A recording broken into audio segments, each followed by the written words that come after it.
Shift हो जाता है, जहाँ पर रॉकी के गरुड़ा को मारने के बाद सभी लोग रॉकी के सपोर्ट में आ गए होते हैं और वो सभी नॉर्मल लोग जो अब तक केजीएफ में काम कर रहे थे वो लोग गरुड़ा के आदमियों से फाइट करते हैं और फाइनली रॉकी केजीएफ को जीत लेता है। अब यहाँ पर जब बाद में गरुड़ा के सारे पार्टनर्स आते हैं तो उन्हें ऐसा लगता है कि शायद विराट यहाँ पर राज्याभिषेक कर रहा होगा अपना, पर अब यहाँ पर रॉकी उन्हें आकर के बताता है कि विराट को उसने पहले ही मार दिया है और अब केजीएफ का नया ओनर रॉकी है। यहाँ पर एंड्रयू राजेंद्र देसाई के साथ कमल भी होता है जो कि बहुत ज़्यादा उछल रहा होता है, तो रॉकी उसी वक्त उसे वहीं पर शूट कर देता है और इसके बाद सभी लोग बिल्कुल शांत हो जाते हैं। यहाँ पर वो ज़बरदस्ती रीना को भी पकड़ करके ले आता है जो कि काफ़ी गलत होता है और अब यहाँ पर वो रीना को अपने साथ में ही रखेगा और कोई भी उसके अगेंस्ट नहीं जा सकता है, तो रीना के पिता भी कुछ नहीं कर पाते और खुद रीना जिसे कि गुस्सा हो रहा होता है वो भी शांत रहती है। यहाँ पर अब केजीएफ के लोगों की लाइफ पहले से ज़्यादा सुधर गई होती है, उन्हें अच्छा खाना मिल रहा होता है, अच्छे कपड़े मिल रहे होते हैं और अच्छा घर भी उनके लिए बनाया जा रहा होता है, तो वो सभी लोग रॉकी को अपना देवता मानते हैं। अब नेक्स्ट सीन में यहाँ पर रॉकी वनराम के पास में जाता है, जहाँ पर वनराम पहले गरुड़ा का बहुत बड़ा वाला राइट हैंड था, पर अब यहाँ पर वनराम को बांध करके रखा गया होता है। रॉकी बोलता है कि वो वजीर को नहीं मार सकता वरना फिर चीज़ों को चलाएगा कौन। मतलब कि रॉकी यहाँ पर वनराम को रॉकी के साथ मिल करके काम करने के लिए बोलता है, जिसके लिए वनराम पहले तो मना कर देता है, पर बाद में जब रॉकी अपने दूसरे आदमियों के पास में जाता है जिन्हें की शूटिंग बिल्कुल भी नहीं आती है, तो फिर वहाँ पर रॉकी वनराम को बुलाता है और वनराम यहाँ पर बहुत ही अच्छा निशाना लगा लेता है और इसके बाद वो रॉकी की जॉब को भी एक्सेप्ट कर लेता है और ये बोलता है कि उन्हें सिक्योरिटी को पहले से ज़्यादा बढ़ाना होगा और वो सभी लोगों को ट्रेनिंग भी देगा। यहाँ पर जब पार्ट 1 में रॉकी मेंटेनेंस रूम में गया था तब उसने वहाँ पर कुछ और भी नोटिस किया था और अब उसे पता चलता है कि यहाँ पर पूरे केजीएफ में सिर्फ एक माइन नहीं है बल्कि पूरी 9 माइन है और इन 9 माइंस को कभी भी खोला नहीं गया, सिर्फ एक से ही काम चलाते रहे क्योंकि सूर्यवर्धन नहीं चाहते थे कि हर किसी को 9 माइंस के बारे में पता चले। ऐसा पता चलने पर केजीएफ पे खतरा और भी ज़्यादा बढ़ जाता और अब यहाँ पर जब ये सारी बातें पार्टनर्स को पता चलती है तो वो और भी ज़्यादा शॉक्ड हो जाते हैं और अब तो रॉकी का वट और भी ज़्यादा बढ़ जाता है। वो यहाँ पर किसी को भी नहीं मारता है और सबको पहले की तरह बिजनेस करने के लिए बोलता है क्योंकि उसे पता होता है कि अगर वो हर किसी को मार देगा तो वो बिजनेस किसके साथ करेगा।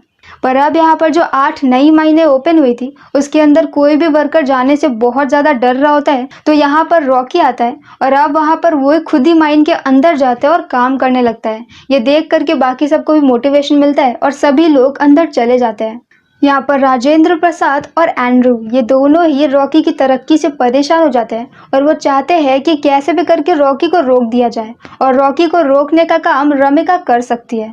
रमिका एक बहुत ही स्ट्रॉन्ग पॉलिटिशियन होती है और ऐसा माना जाता है कि वो एक डिक्टेटर टाइप की होती है जो कि हर किसी पे अपना पावर बना करके रखती है।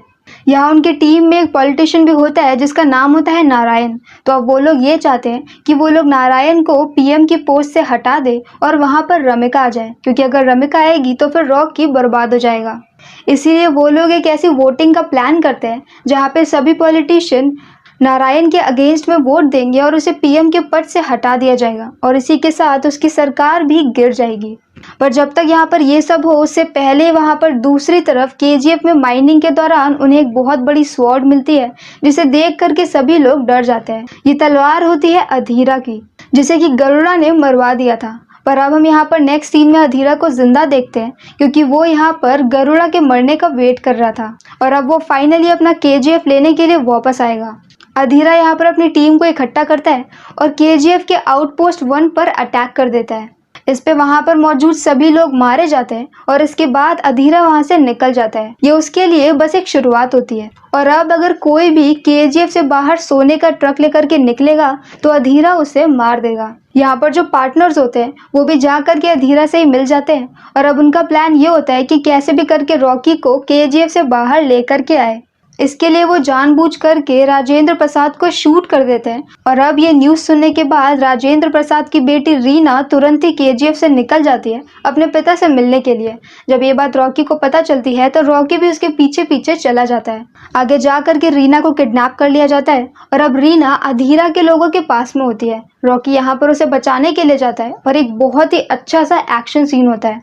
पर अब यहाँ पर अधीरा, जो कि दूर से ही रॉकी के ऊपर निशाना लगा के रखता है, वो रॉकी को शूट कर देता है। पर इसके बाद भी मौका होने पर भी वो रॉकी को जान से नहीं मारता है, क्योंकि उसने देखा था कि केजीएफ के लोगों के मन में रॉकी के लिए बहुत ज़्यादा इज्जत थी और विश्वास था, और वो चाहता था कि ऐसी टूटी फूटी हालत में जब रॉकी वापस जाएगा तो सबका विश्वास टूट जाएगा। और अब जब यहाँ पर घायल घायल रॉकी केजीएफ में वापस जाता है तो सबका सच में विश्वास खत्म हो जाता है।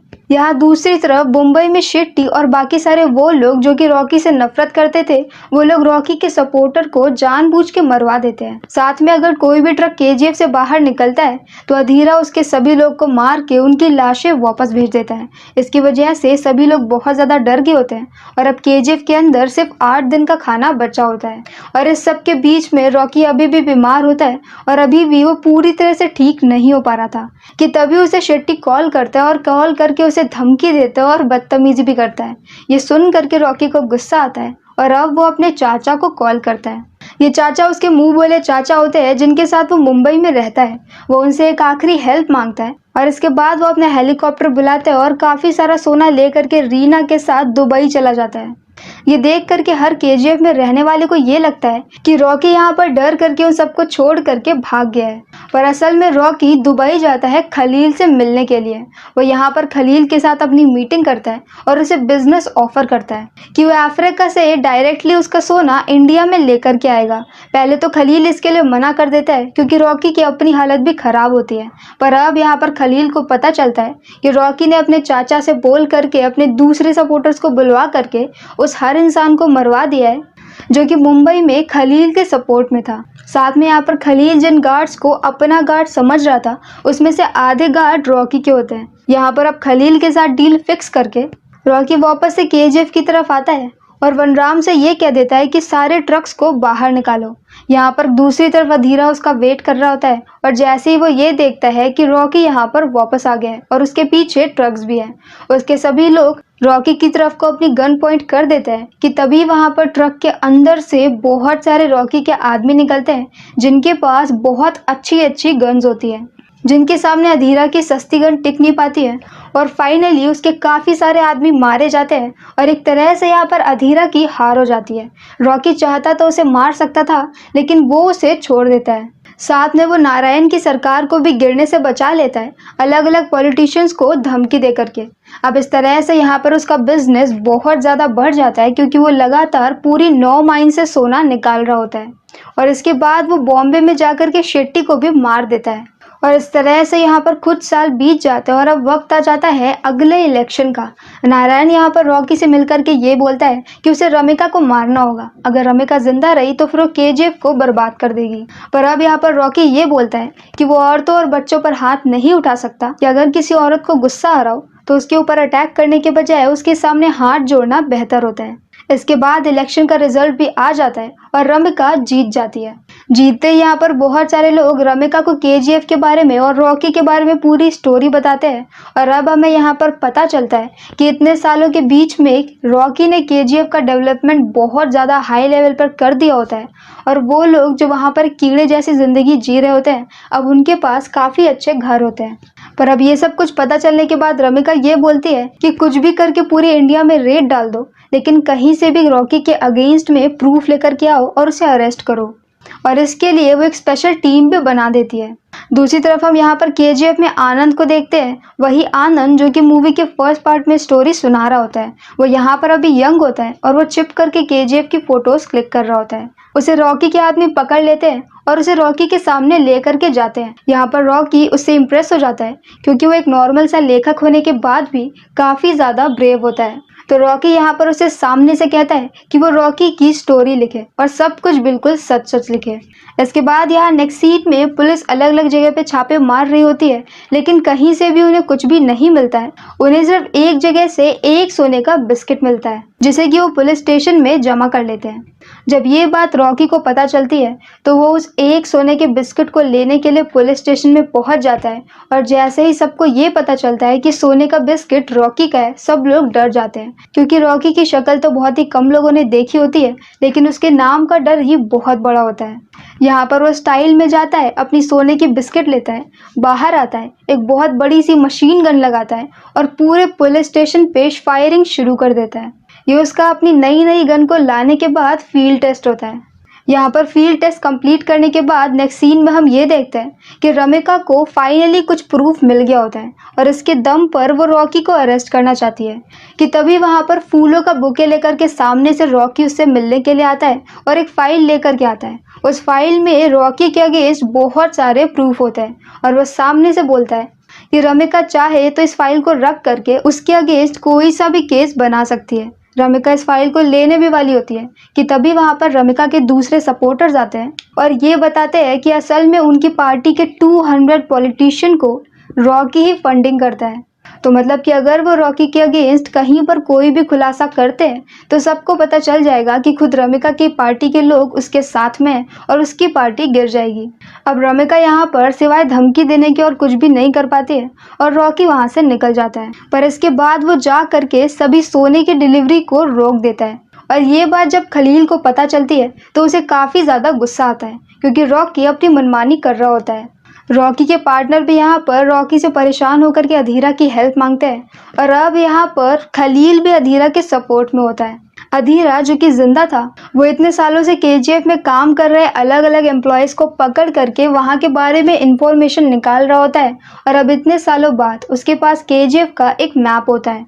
वो बताता है कि अंदर जाने के 2 रास्ते हैं पर दोनों ही रास्तों पर सिक्योरिटी इतनी ज़्यादा है कि जाना मुश्किल है, तो उसे किसी माइन के अंदर से होकर के जाना पड़ेगा और उस माइन के बारे में उसे किसी और से पता करना पड़ेगा और ये पता करने का काम वो एंड्रयू को देता है क्योंकि अगर एंड्रयू ने ऐसा नहीं किया तो अधीरा उसे मार देगा। और अब यहाँ पर वो अपनी माँ की बॉडी को वहाँ से निकलवा लेता है जहाँ पर सालों पहले उन्हें दफन किया गया था और अब वो उनकी एक अच्छी सी समाधि बनवाता है और वहाँ पर अपने नशेड़ी पिता को काम पर रख लेता है। उसके पिता जो कि जिंदा थे वो बहुत ज्यादा नशेड़ी होते हैं और कभी भी अपनी वाइफ का और बच्चे का ख्याल नहीं रखा होता है, इसलिए अब उन्हें बची हुई पूरी उम्र उसकी माँ की समाधि की सफाई करनी होगी। अब ये सब कुछ देख करके फाइनली रीना भी उससे इम्प्रेस हो जाती है और उन दोनों की शादी हो जाती है।